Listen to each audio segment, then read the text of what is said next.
people, which is pretty popular in our culture, it's I'm spiritual, but I'm not religious. And so they're saying, what a cop-out. Which in a sense, is kind of a legitimate critique.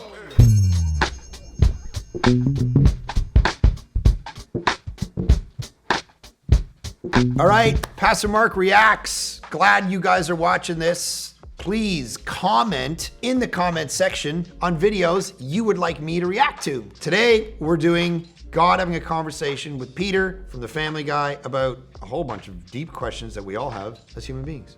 Let's go. Will he ever recover? How long is he gonna be like this? Please tell me he's gonna be okay.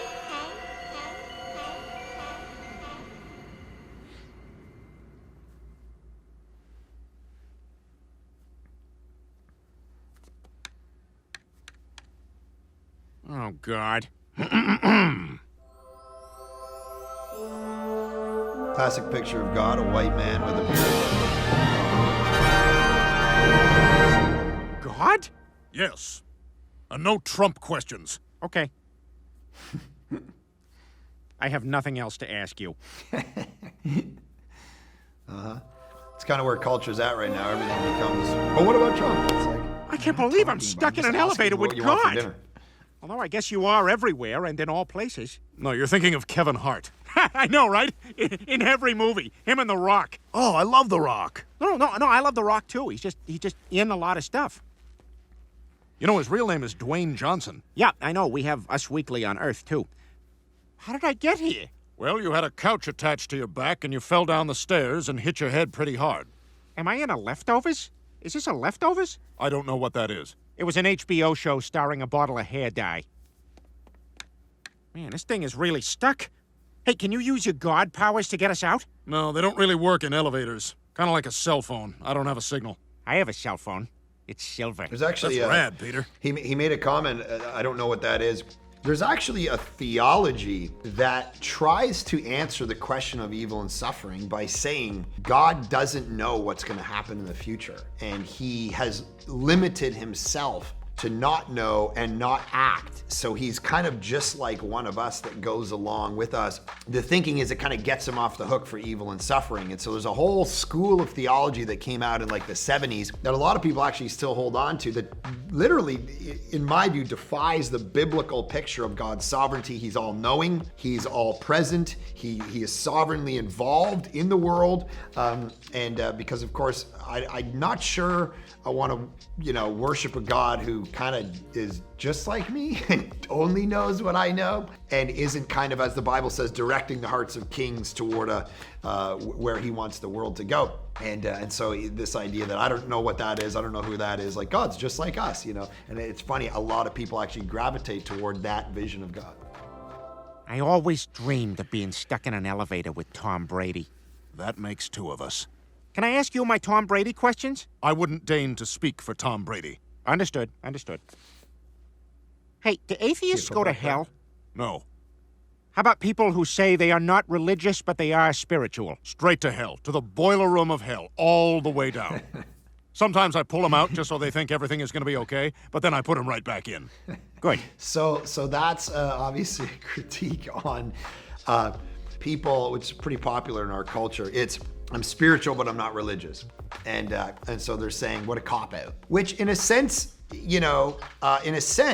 is kind of a legitimate critique. Because what people mean by that is I like to create a worldview around kind of how I'm interpreting reality and God and kind of making up, but I don't want to come under any kind of what they would say institutionalized religion. And really what that means is I kind of don't want to be told what to think or do or believe or become part of a thing bigger than myself that has any kind of authority over me. And so it's kind of this, it fits perfectly into the I'm an autonomous individual who kind of gets to put together my own religion without a church telling me this is what history has taught, this is what the Bible teaches, this is the doctrine. It's like, ooh, I don't like that. I like this kind of I'm spiritual. And they're critiquing and going, it's lame because you just get to adapt and do whatever you want. You can throw that out when it doesn't work and pull that in when it does work just for you. Like, what a scary concept. What an actual prison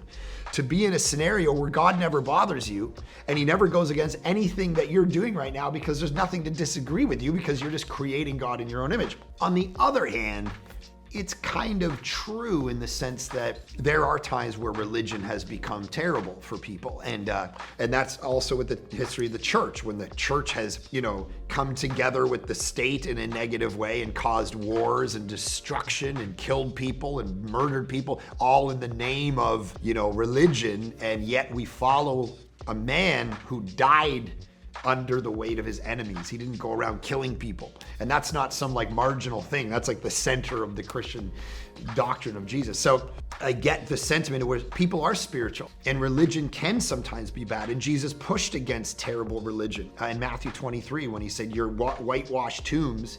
And I would say if there's people that are I don't want terrible, bad religion in my life. Yes, 100%. But that's why you come and you find the spirituality of Jesus, the teachings of Jesus, the person and work of Jesus, and go, this is what I'm, submitting myself to. And hopefully it's not a bad version of religion. James 1 says, here's good, true, perfect religion, taking care of the widows and the orphans through my worship of Jesus and how that's changed my life. So, Does reincarnation exist? It does. As past human lives or as animals? Both. to answer that question, reincarnation according to the Bible doesn't exist. The book of Hebrews teaches a man dies once and then judgment. The concept that karma, we come back in different forms based on what we did with our past life and so on, is against the biblical teaching. Clearly, you live once, then judgment, and then death and resurrection is in regard to that one person that you were. Just like Jesus is the kind of the archetype and prototype for that. He died, he rose again. You could see the wounds. It's not like he, went into some other form of being. But even philosophically, reincarnation becomes difficult because if I'm living a life now based on my past life and there's stuff I need to adjust in order to get better, but I have no recollection of that past life, then I don't know what I'm supposed to be building on. So if I was to say to you, well, just make sure you know what you did last time, right? And make those adjustments. You're like, I don't have a clue. I have no memory of my past life. So what am I supposed to improve on? So it becomes a problem philosophically as well, but not the biblical teaching. Just so we're clear, God doesn't think that. Unless he's the Family Guy God.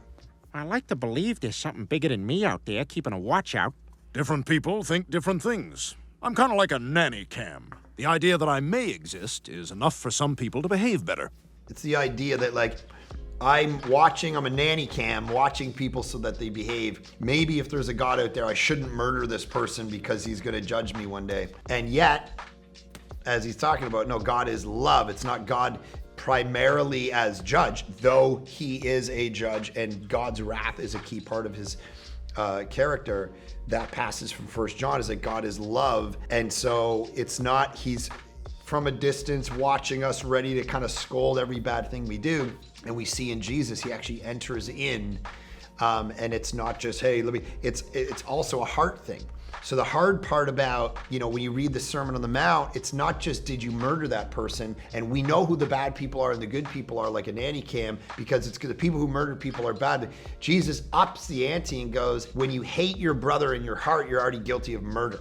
It's not just adultery. It's when you lust after a woman, you've already committed adultery. And there's this heart question, not just what you do from a nanny cam perspective. It's like, what's going on in your heart? That's going to define your eternity and what your experience of eternity really is. And so this concept, God's from a distance watching us, nanny cam, I'll be out here as an idea, making sure people aren't bad, is not the concept of the Bible.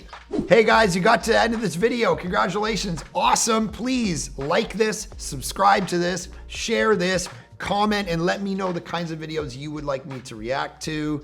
Thank you so much. Hope you're having a great day.